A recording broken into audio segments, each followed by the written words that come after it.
The late afternoon sun, the color of weak tea, filtered through the meticulously pruned ornamental pear trees lining Primrose Lane. It cast long, distorted shadows across lawns so uniformly green they might have been astroturf. Maple Creek Estates prided itself on its pristine uniformity, a manufactured tranquility overseen with zealous vigilance by its homeowners association. For Mark Landon, walking his golden retriever, Max, along the unnervingly perfect sidewalks, the peace often felt less like serenity and more like a low-grade hum of anxiety. Max, blissfully unaware of the subdivision's unspoken tensions, trotted happily, his tail a furry metronome against Mark's leg. The source of much of that anxiety resided 3 doors down, in the beige colonial with the unnaturally symmetrical rose bushes. Eleanor Vance, a woman whose tight perm seemed to mirror the constricted nature of her worldview, was not just a resident. She was the self-appointed guardian of Maple Creek's soul, a senior member of the HOA board, and the neighborhood's unofficial, and often unwelcome, regulator. Around the community, behind cupped hands and in hushed tones, she was known simply as Karen. Eleanor possessed an almost supernatural ability to materialize whenever a perceived infraction occurred. A recycling bin left out an hour too long, a child's bicycle momentarily abandoned on a lawn, the precise shade of one's mailbox paint. Nothing escaped her sharp eyes and sharper tongue. She wielded the HOA covenants and bylaws like a weapon, interpreting them with a rigid literalism that left no room for common sense or extenuating circumstances. Her pronouncements, often delivered from her immaculate front porch or during the monthly HOA meetings, carried the weight of papal decrees, at least in her own mind. Mark had managed mostly to avoid direct conflict, adhering strictly to the rules, maintaining his property with diligent care. Max was well-behaved, always leashed, and Mark was meticulous about cleaning up after him. But peaceful coexistence felt like walking a tightrope over a pit of passive aggression. He'd seen Eleanor accost old Miss S, gable for the unapproved colorof, her garden gnomes, and witnessed her lengthy, public dissection of the Henderson family's slightly overgrown hedges. Her power seemed to derive not just from her board position, but from the collective reluctance of residents to challenge her, lest they become her next target. The latest rumbling through the neighborhood grapevine, however, felt different, more personal. Whispers circulated about a new initiative Eleanor was championing, something aimed squarely at residents like Mark. The whispers solidified into uncomfortable certainty at the next HOA meeting, held in the sterile community clubhouse under flickering fluorescent lights. Eleanor, perched at the head of the long table alongside the other board members, mostly mild-mannered individuals who seemed perpetually intimidated by her, cleared her throat with a sound like gravel shifting. She wore a powder blue pantsuit that did little to soften her severe expression. "Item 4 on the agenda," she announced, her voice crisp and devoid of warmth. Addressing the escalating issue of pets within Maple Creek Estates and their impact on community standards and property values. A murmur went through the assembled residents. Mark felt a knot tighten in his stomach. He exchanged a wary glance with Sarah Jenkins from across the room, another dog owner whose beagle, Buster, was Max's best friend. Eleanor continued, tapping a perfectly manicured finger on a stack of papers before her. "While we all appreciate the companionship animals can provide," she began, the platitude sounding utterly insincere, "we cannot ignore the tangible consequences. Increased wear and tear on common areas, noise disturbances, and, frankly, the aesthetic impact of certain elements associated with pet ownership. She paused for effect, letting her gaze sweep across the room, lingering pointedly on Mark and Sarah. Most concerning is the data suggesting a correlation between high pet density and stagnant or declining property values in comparable subdivisions. Mr. Henderson, still smarting from the hedge incident, raised a tentative hand. Eleanor, with all due respect, what data are you referring to? Our property values have been steadily increasing. Eleanor waved a dismissive hand. Anecdotal observations are insufficient, Robert. The board has consulted preliminary reports. The perception is what matters to potential buyers. The presence of numerous animals, the associated waste, the potential for damage, it creates an unfavorable impression. Mark couldn't stay silent. Eleanor, most pet owners here are responsible. We pay our HOA dues, which cover common area maintenance.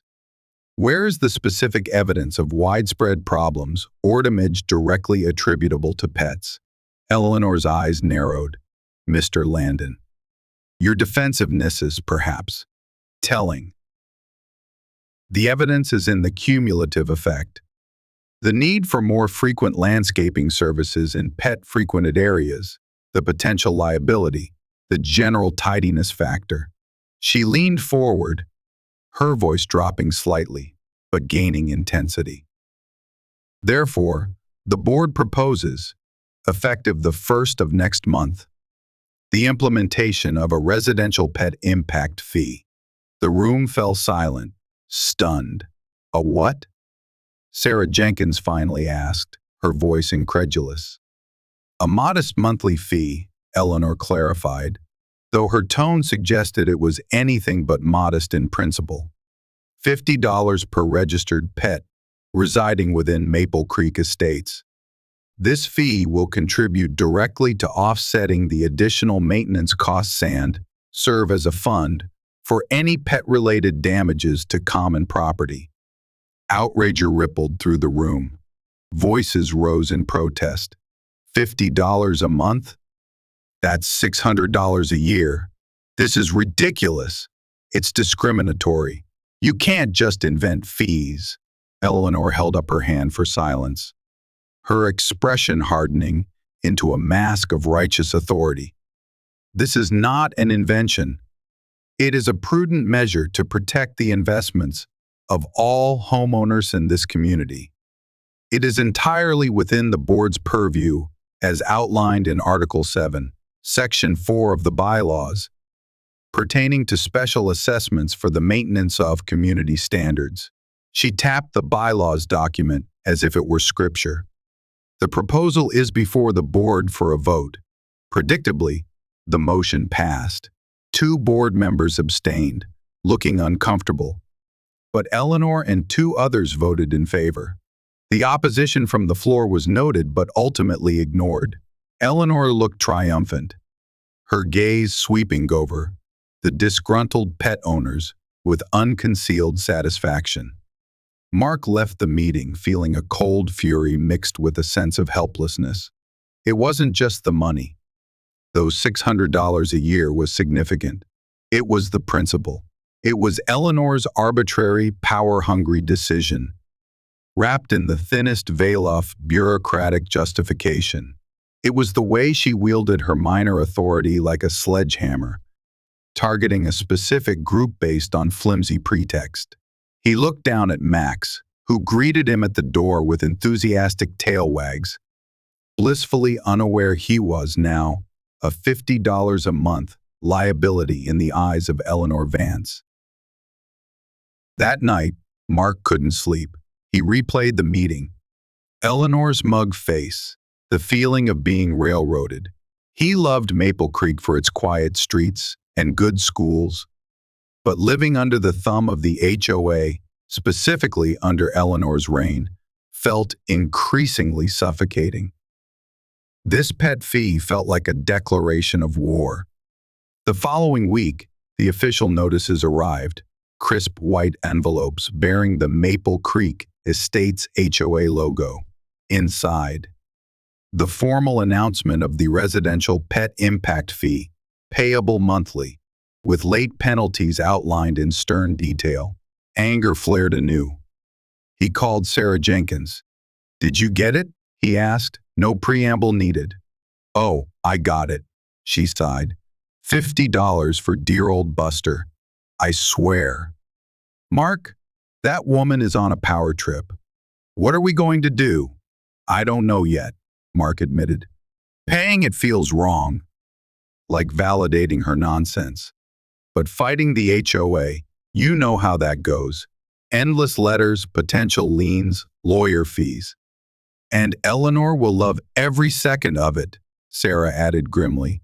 "She thrives on conflict, especially when she thinks she's enforcing thief rules."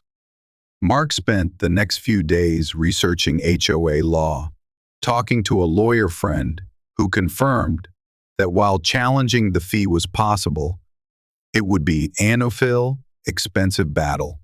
HOAs generally have broad powers, and Eleanor had clearly done her homework, finding a vaguely applicable by-lotto twist to her purpose. Defeating it would require proving the fee was unreasonable, arbitrary, or implemented improperly, a high bar. He paid the first month's fee, hating himself for it, the check feeling like a surrender. Max seemed to sense his owner's distress, nudging his hand with his wet nose, offering silent comfort. It was while walking Max the following Saturday morning, feeling defeated, that Mark noticed it. Adjacent to the far edge of Maple Creek Estates, separated by a row of mature pine trees and a somewhat dilapidated chain-link fence, was a large, grassy field. It had once been a privately owned dog park, creatively named the Positive Place. It had fallen into disuse over the past year after the owner, an elderly man, had passed away. Weeds were creeping up, the agility equipment was faded and worn, and a faded "for sale by owner" sign was tacked crookedly to a post near the overgrown entrance gate. Mark often let Max run off leash there, technically trespassing, but it was secluded and unused. Standing there, watching Max chase a butterfly through the tall grass, an idea sparked in Mark's mind. It was audacious, maybe even a little crazy, but the thought of it sent a jolt of adrenaline through him, eclipsing the frustration that had been weighing him down. He pulled out his phone and took a picture of the sign, zooming in on the contact number. Back home, the idea took root, growing rapidly. He researched the property records online. It was a decent-sized parcel, just under 2 acres, zoned for recreational use. Its location was perfect, bordering the HOA but distinctly not part of it. He spent the weekend crunching numbers, looking at his savings, considering a home equity loan. It was a significant financial risk. Buying a piece of land, even a neglected one, wasn't cheap. Renovating it would cost even more. But the image of Eleanor's face when she realized, it was powerfully motivating. This wasn't just about the pet fee anymore. It was about drawing a line. It was about reclaiming a small piece of autonomy from the crushing conformity of Maple Creek Estates and its reigning Karen. On Monday morning, Mark called the number on the sign. An elderly woman answered, the daughter of the previous owner. She sounded weary, eager to sell the land that held memories, but also represented taxes and upkeep she couldn't handle. They talked for an hour. Mark explained he lived nearby and was interested in potentially restoring the dog park. Her voice brightened. Her father had loved seeing the local dogs play there. They arranged to meet at the property that afternoon. Mark walked the perimeter, assessing the fence, the overgrown areas, the state of the few remaining benches, and the dilapidated agility course. It needed a lot of work. New fencing was essential, extensive landscaping, repairs, maybe even a small shelter. But the space itself was wonderful. Rolling green land, mature trees offering shade, and a sense of seclusion despite being close to the subdivision. He made an offer, slightly below her initial asking price, explaining the significant investment required for renovations. She countered. They negotiated amiably, and by the end of the day, they had a handshake agreement. Mark felt a thrill mixed with trepidation. He'd actually done it. He was buying the dog park. The next few weeks were a whirlwind of paperwork, loan applications, and quiet planning. Mark kept his purchase under wraps, telling only Sarah Jenkins, who was sworn to secrecy. He didn't want Eleanor catching wind of it prematurely. He hired a local contractor, known for good work and discretion, to begin drawing up plans for the renovation. New, sturdy fencing was the priority, along with secure gates, waste stations, comfortable benches, and repairing the best of the old agility equipment while adding some new features. He decided to call it Liberty Field Dog Park. The name felt right. He continued paying the HOA pet fee, the check now feeling less like surrender and more like fuel for his secret project. Every $50 was a small contribution to the eventual, satisfying reveal. He imagined Eleanor's reaction, the sputtering indignation, the impotent fury. It was a petty thought, perhaps, but deeply satisfying. As the sale finalized and the renovation plans solidified, Mark started the quiet work. The contractor's crew began clearing brush and removing the old, rusted chain-link fence. Mark himself spent evenings and weekends there, pulling weeds, trimming low-hanging branches, sketching out paths. He wanted it to be more than just a fenced field. He envisioned a welcoming, beautiful space for dogs and their owners. He saw Eleanor occasionally, patrolling the neighborhood in her golf cart, eyes scanning for violations. She offered him tight-lipped nods, oblivious to the revolution brewing just beyond the pine trees. The irony was delicious. She was so focused on enforcing her petty rules within the confines of Maple Creek that she hadn't noticed the changing landscape right next door. The new fence went up first, tall, sturdy, black vinyl-coated chain link, significantly more robust and aesthetically pleasing than the old one. Then came landscapers, mowing the overgrown grass, planting durable ground cover in high-traffic areas, and putting down fresh wood chips around the trees and equipment. The old agility tunnel was repaired, the A-frame ramp was reinforced and repainted, and a new set of weave poles was installed. Mark added sturdy, weatherproof benches and multiple waste stations stocked with biodegradable bags. He even contracted for a small, open-air shelter with a roof to offer protection from sun and rain. He registered Liberty Field Dog Park as a private entity, setting up a simple membership system. He wanted it to be sustainable, but decided against making it prohibitively expensive. A reasonable annual fee would cover maintenance, insurance, and ongoing improvements. Finally, the day came to install the signs. Mark had designed them himself, large, professionally printed, and unambiguous. One at the newly gated entrance read, Liberty Field Dog Park Private Property. Members only, enjoy responsibly.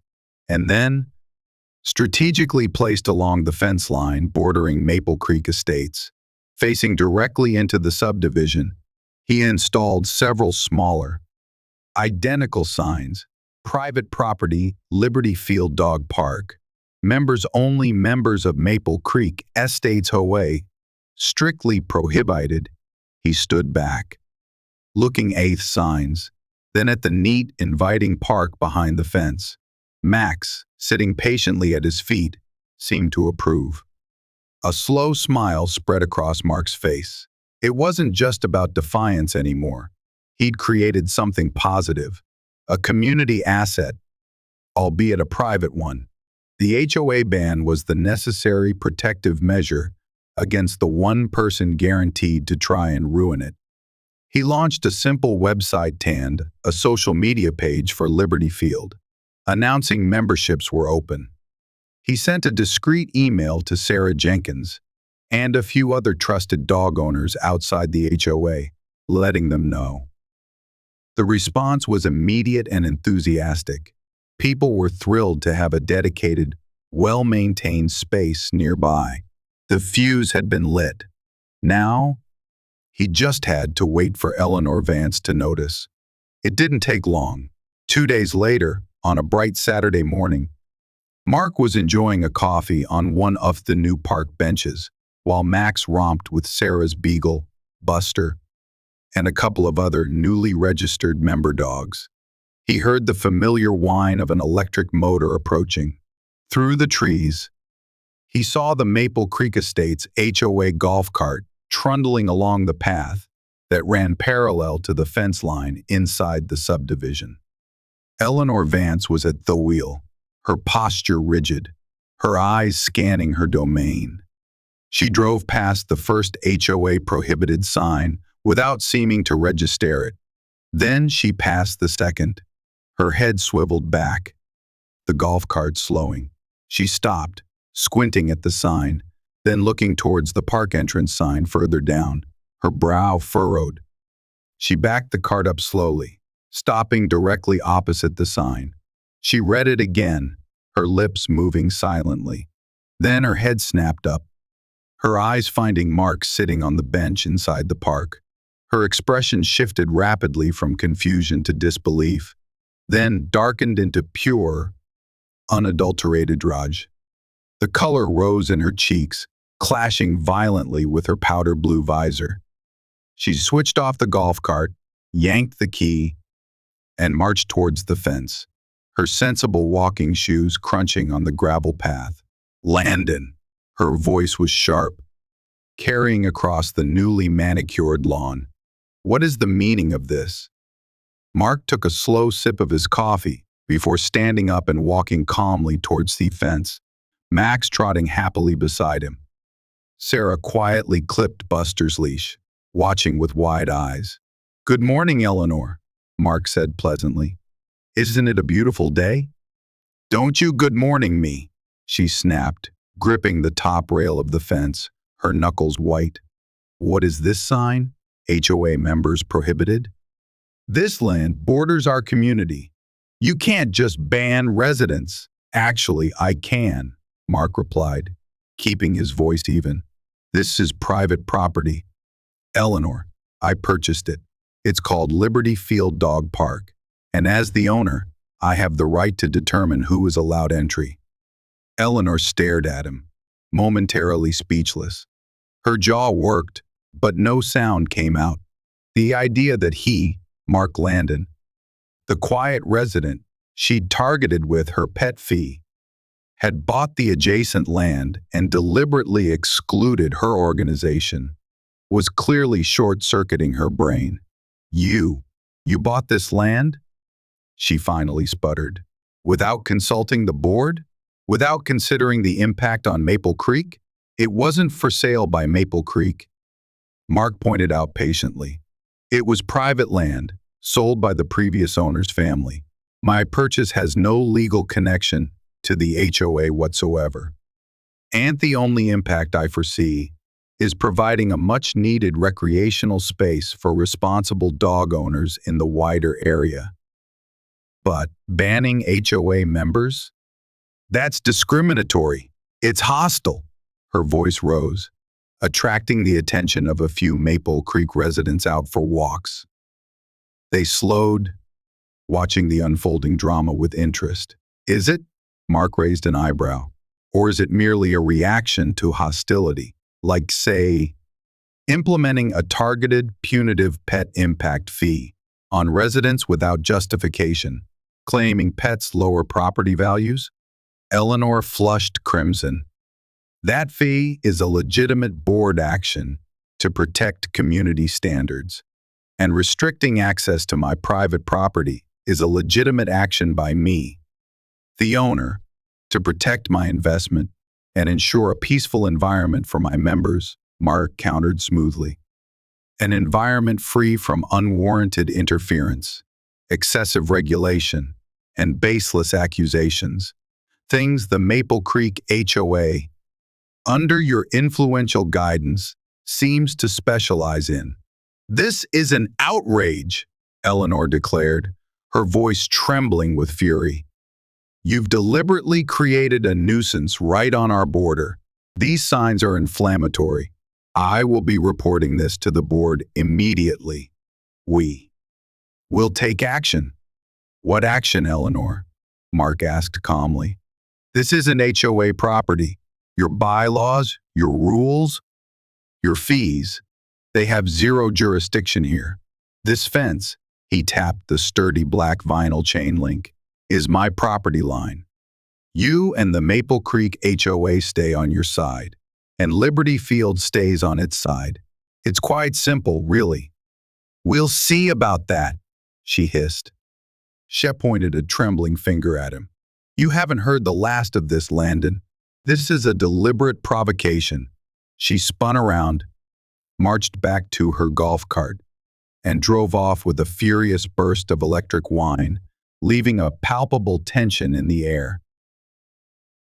Sarah walked over, letting out a low whistle. Wow, she said. You actually did it. Her face, I thought she was going to spontaneously combust. Round one, Mark said, watching the retreating golf cart. He had no illusions. Eleanor Vance wouldn't let this go. This wasn't just about a dog park anymore. It was a direct challenge to her authority, her carefully constructed world of petty rules and regulations. Hay had wounded her pride, and for someone like Eleanor, that was unforgivable. The real fight was just beginning. The official letter arrived 3 days later, hand-delivered by a sullen-looking HOA groundskeeper. It was printed on heavy bond paper, embossed with the Maple Creek Estates logo, and signed by Eleanor Vance in her capacity as HOA board secretary. Though Mark knew the impetus was entirely hers, the letter was a masterpiece of bureaucratic indignation. It accused Mark of creating a visual nuisance with his inflammatory and discriminatory signage, alleging it lowered the aesthetic quality of the adjacent HOA common areas. It claimed the operation of a commercial enterprise, the dog park, so closeted, the residential zone violated the spirit, if not the precise letter, of zoning regulations. A laughable assertion given the land's existing recreational zoning. It vaguely threatened action to have the signs removed and implied potential fines levied against Mark's residents within Maple Creek for actions taken on his separate private property outside it. The most audacious part was the demand that Mark immediately cease and desist operating the dog park until he had submitted his plans and operational model to the HOA board for review and approval. Mark read it, then laughed. It was pure Eleanor, bluster, intimidation, and a complete disregard for legal boundaries. She was trying to extend the HOA's reach beyond its borders through sheer force of will. He immediately forwarded a copy to his lawyer, Ben Carter, a sharp, no-nonsense attorney specializing in property and HOA disputes. Ben's response was swift and succinct. This is hilarious and legally toothless regarding the park. Ignore the demands about park operations. The sign nuisance claim is weak subjective nonsense, and fining your HOA property for activities on non-HOA land is a serious overreach. Let's draft a polite but firm response, reminding them where their authority ends. Ben drafted a letter that dripped with professional restraint while firmly pushing back. It cited the relevant property laws, zoning ordinances, and Mark's rights as a private landowner. It pointed out that the HOA had no jurisdiction over Liberty Field Dog Park, its operations, or its signage. I respectfully declined the invitation to submit plans for HOA approval and stated unequivocally that any attempt to levy fines against Mark's Maple Creek residents based on his activities at Liberty Field would be met with immediate legal action seeking damages and injunctive relief against the HOA and its board members personally for harassment and abuse of power. The letter was sent via certified mail. Mark knew it would land in Eleanor's desk like a lit firecracker. Meanwhile, life in Maple Creek Estates became noticeably more strained. Eleanor, radiating righteous anger, seemed to redouble her enforcement efforts within the subdivision. Mailboxes were scrutinized, lawn edges measured, trash cans inspected for premature placement. She avoided Mark directly, but shot daggers at him with her eyes whenever their paths crossed. The neighborhood polarized. Some residents, long weary of Eleanor's reign, quietly expressed support for Mark. A few brave souls even signed up for memberships at Liberty Field, crossing the invisible line Eleanor had drawn. Others, either intimidated by Eleanor genuinely agreeing with her sense of order, sided with the HOA. Conversations became hushed. Greetings became curt. The manufactured tranquility of Maple Creek was cracking. Eleanor wasn't idle. Denied direct control over the park, she sought other avenues. Anonymous complaints were suddenly filed with the county zoning department about Liberty Field, alleging noise violations, barking dogs, naturally and insufficient parking. Despite the park having its own small dedicated lot, Mark had to spend time providing documentation, sound level readings taken at the property line well within acceptable limits, and site plans to county officials, who seemed mildly annoyed by the clearly retaliatory nature of the complaints. Each one was eventually dismissed, but the harassment was constant. Then came the escalation. One morning, Mark arrived at Liberty Field to find the main gate vandalized. Someone had tried to pry the lock mechanism, damaged it, and had spray-painted HOA rules in crude red letters across the entrance sign. A few days later, bags of trash were found dumped over the fence into the park near the Maple Creek border. Mark installed security cameras immediately. He filed police reports for the vandalism and dumping, though without clear suspects, little could be done initially. But the pattern was clear. This wasn't random, it felt orchestrated. The next HOA meeting was electric. Eleanor, armed with Mark's lawyer's letter, presented a skewed version of events, painting Mark as an aggressor who was deliberately antagonizing the community and flouting neighborly decency.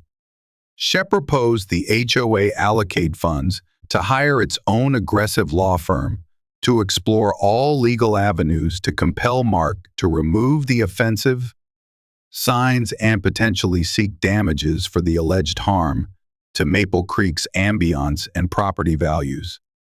This man bought land adjacent to our home specifically to mock our rules and endanger our property values, she declared, her voice ringing with passion.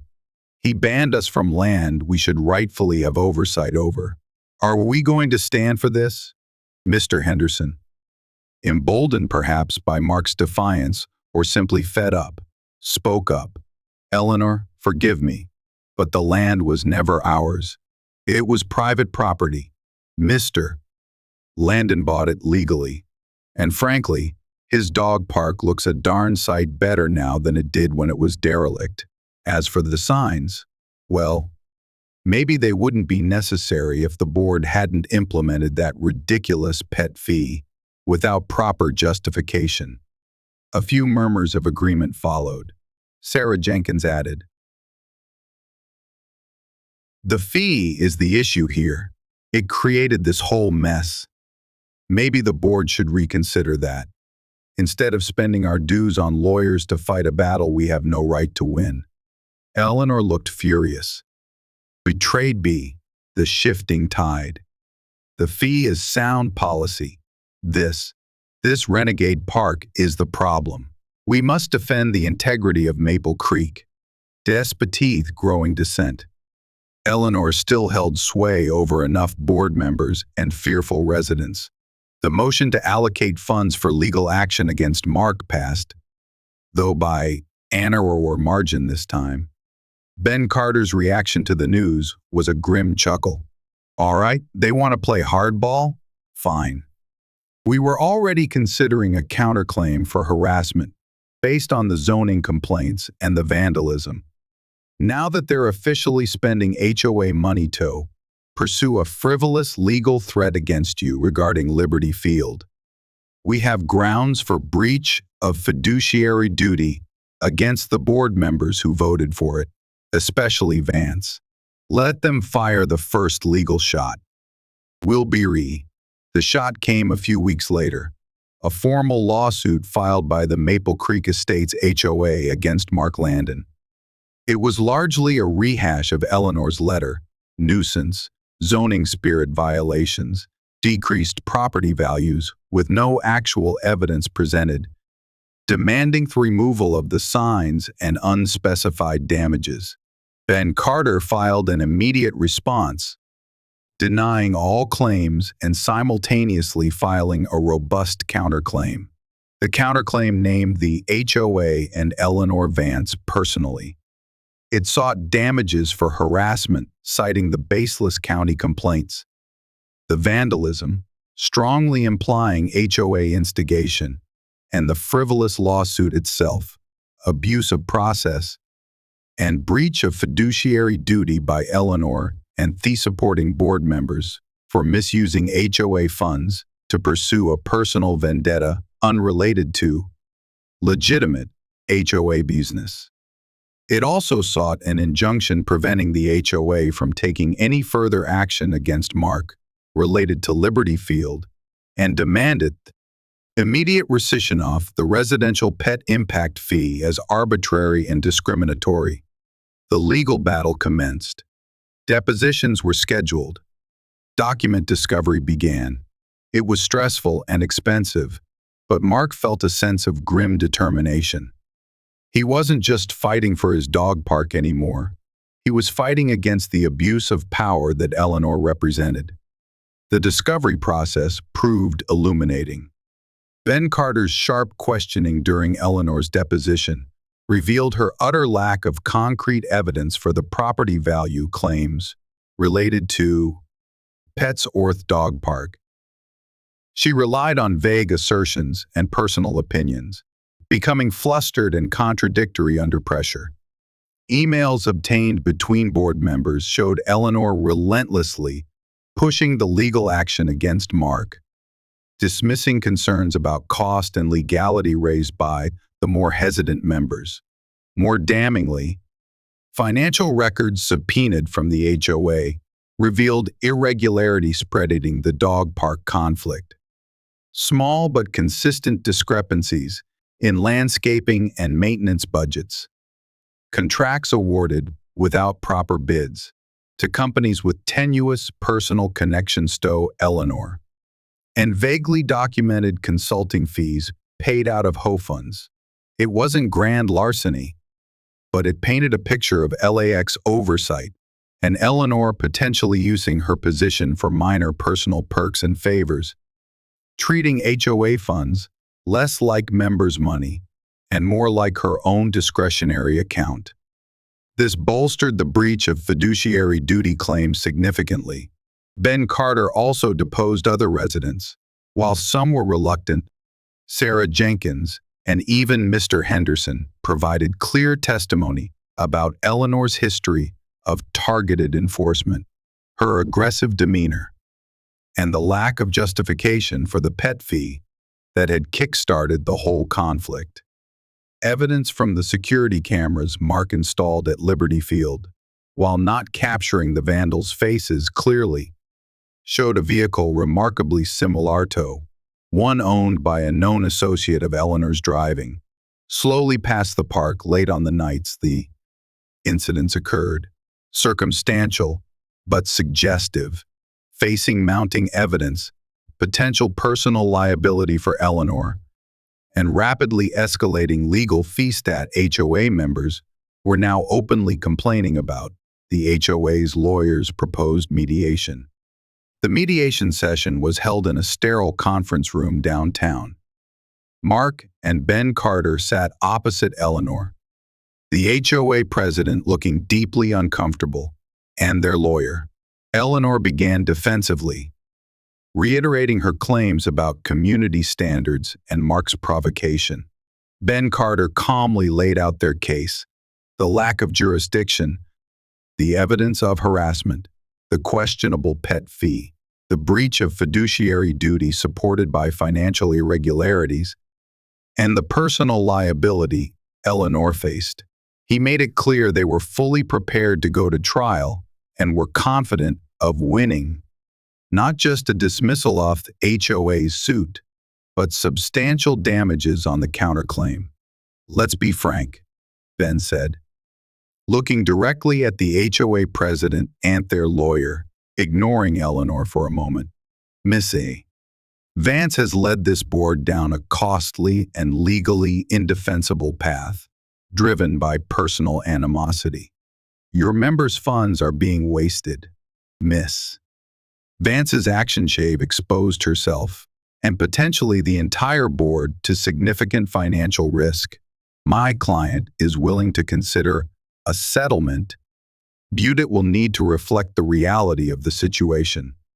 He then outlined their terms: immediate dismissal of the HOA's lawsuit against Mark with prejudice, immediate and permanent rescission of the residential pet impact fee, with all fees collected to date refunded to the residents, a formal, written apology from the HOA board to Mark Landon for the harassment and baseless legal action, a permanent injunction preventing the HOA and its agents from interfering in any way with Liberty Field Dog Park or Mark's enjoyment of his private property.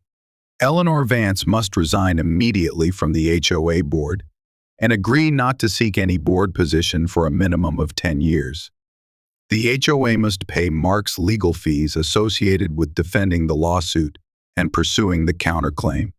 Eleanor gasped audibly. "Resign? Apologize? Absolutely not. This is blackmail." The HOA's lawyer held up a hand, silencing her. He looked pale.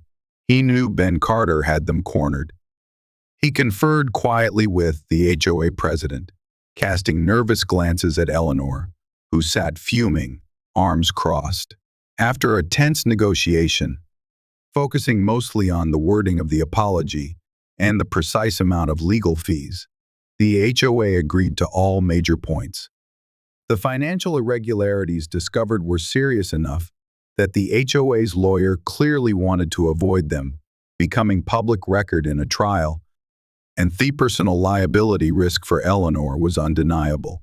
She fought the resignation clause bitterly, but ultimately, faced with the prospect of a court judgment potentially including punitive damages against her personally, she capitulated, her face a mask of cold fury. The settlement agreement was signed. Mark felt a wave of relief wash over him, so profound it almost brought him to his knees.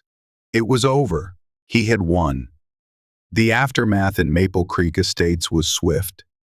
The HOA announced the rescission of the pet fee and issued refunds, accompanied by a brief, stilted apology to Mark Landon, posted on the community bulletin board. Eleanor Vance's resignation was announced tersely, citing personal reasons. Then news spread like wildfire. There was a palpable sense of liberation among many residents, particularly the pet owners. But Eleanor's downfall wasn't complete. The financial irregularities uncovered during discovery, while settled civilly within the HOA lawsuit context, had attracted attention. A group of concerned residents, led by Mr. Henderson and armed with information shared discreetly by Ben Carter post-settlement, formally requested a full forensic audit of the HOA's books going back several years. The audit, conducted by an independent firm, uncovered more than just minor perks. It revealed a pattern of systematic embezzlement.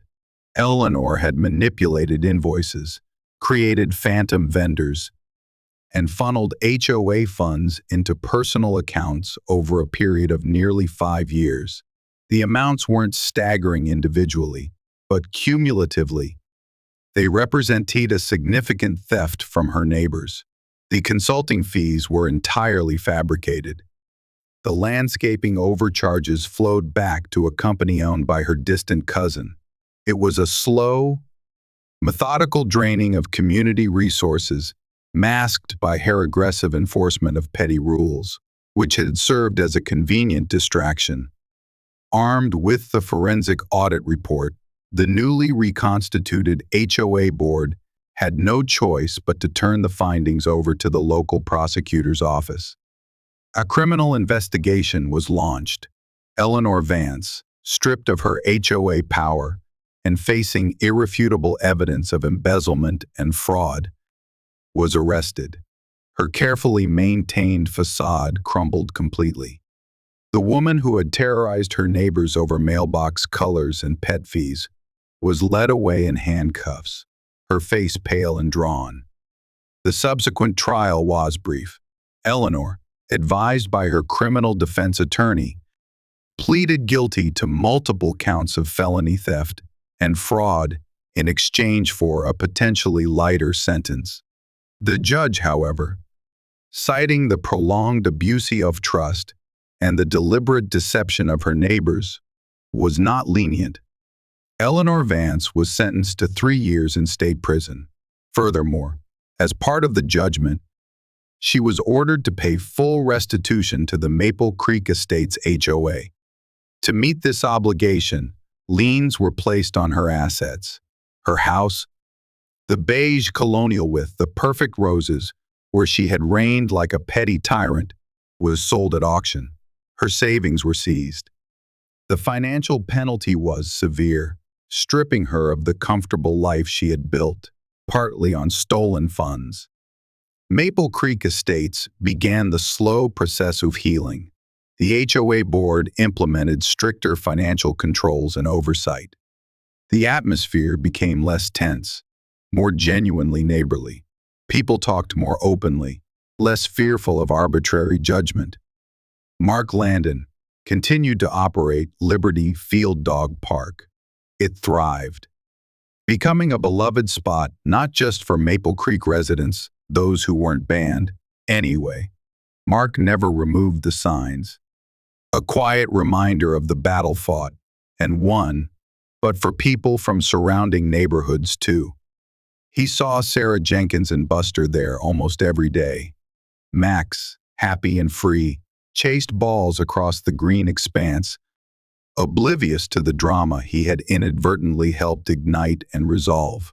Sometimes, standing by the fence, looking out over the peaceful park, Mark thought about Eleanor. He didn't feel triumph, just a quiet sense of justice served. He had stood up to a bully, defended his rights, and inadvertently uncovered a deeper layer of wrongdoing. He had bought a dog park to make a point, and in doing so, had helped liberate an entire community. The sun felt warmer on Primrose Lane now, the shadows less menacing. Peace, genuine peace, had finally settled over Maple Creek Estates.